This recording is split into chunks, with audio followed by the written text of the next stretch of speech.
Hey, this is David Day with Adorama TV, and today on Making Waves, we're going to discuss unwanted reflections and setting up acoustic treatment for your home studio.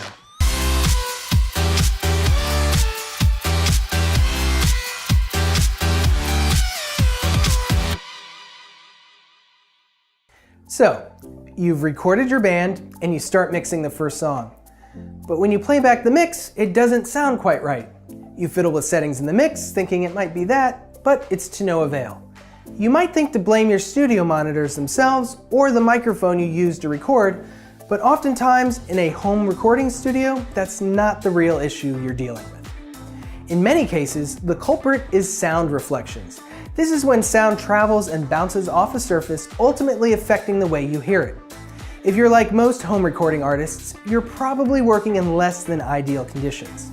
Any flat walls, ceilings, hardwood or tiled floors, and countertops can all be reflective surfaces which sound waves will bounce off of, making the audio you hear have reflections which might not be in your actual audio mix.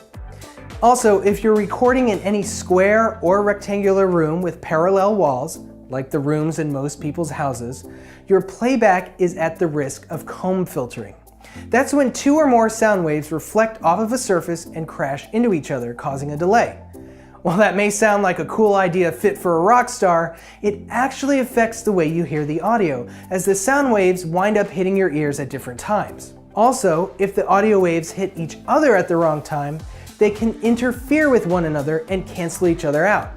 This can cause your recording to sound weak or muddled, but it is most likely just an effect of the room you're working in and not necessarily your mix. So, if something as basic as parallel walls is affecting your mixing, how do you change your room to reduce reflections?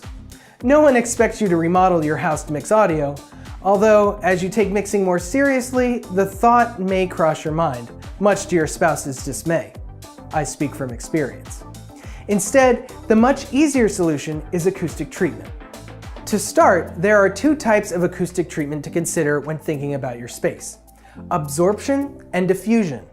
With absorption, sound waves become absorbed and unable to reflect off the walls, whereas diffusion breaks up the sound waves before they can collide with each other. For now, let's talk about absorption. That's the option most people think of when talking about acoustic treatment. We've all seen photos of professional recording studios with the foam panels on the wall. Now, absorbing sound before it has a chance to reflect off the walls will eliminate a lot of the problems with those unwanted reflections. The best way to absorb the sound is with absorption panels. Absorption panels can be found in many styles, but you'll often find them composed of polyurethane foam or fiberglass, and either come as a tile or brick of foam, or as one of the absorptive materials I've mentioned, wrapped in cloth fabric. These are generally several inches thick, as the density of the material is important for the absorption and dampening of the sound waves. Now, some people might assume that any sort of foam will do the trick, and some do-it-yourself websites suggest using material like a foam mattress topper. You know, the egg crate stuff. However, this material is far too thin. After all, it's meant for comfort and is not dense enough to properly absorb sound. Plus, generally, it's very ugly.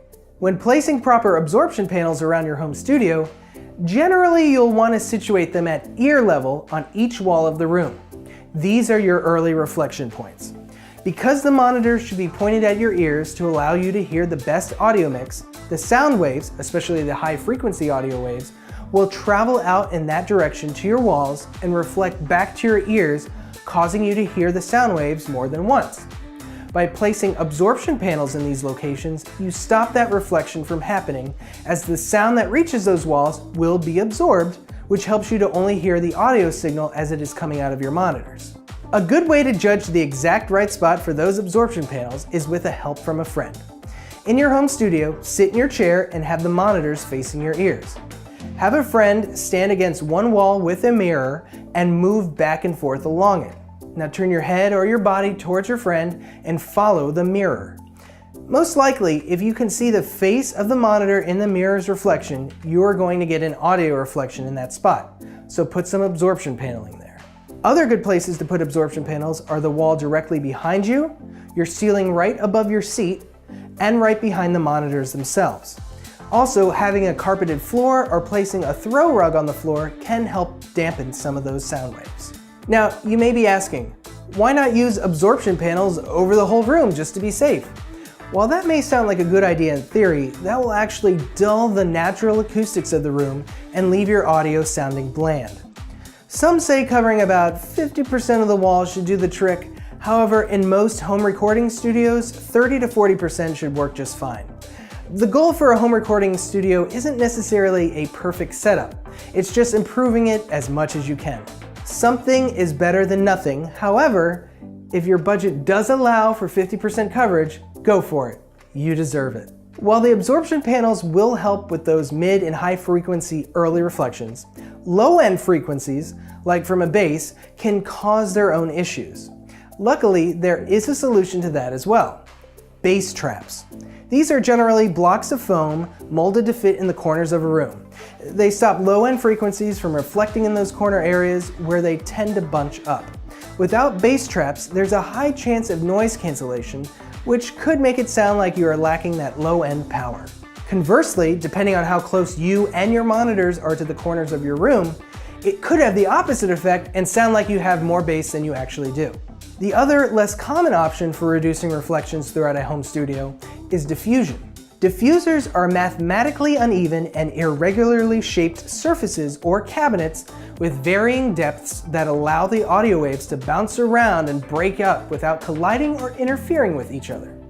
This allows the audio waves to scatter, so you'd still be able to hear them, but with a reduced intensity. And that's instead of letting the audio waves get absorbed. This allows the sound to have a bit of live ambiance without an echo, but you mostly see those in high-end professional studios that can afford them. So, do you need acoustic treatment? Most likely, but don't forget the importance of placing yourself and your studio monitors in the correct spot too. Check out the video we did on studio monitor placement for more information on that. What kind of acoustic treatment do you have in your home recording studio? Let us know in the comments below. We'd love to hear what you've got. Thanks for watching and see you next time on Making Waves.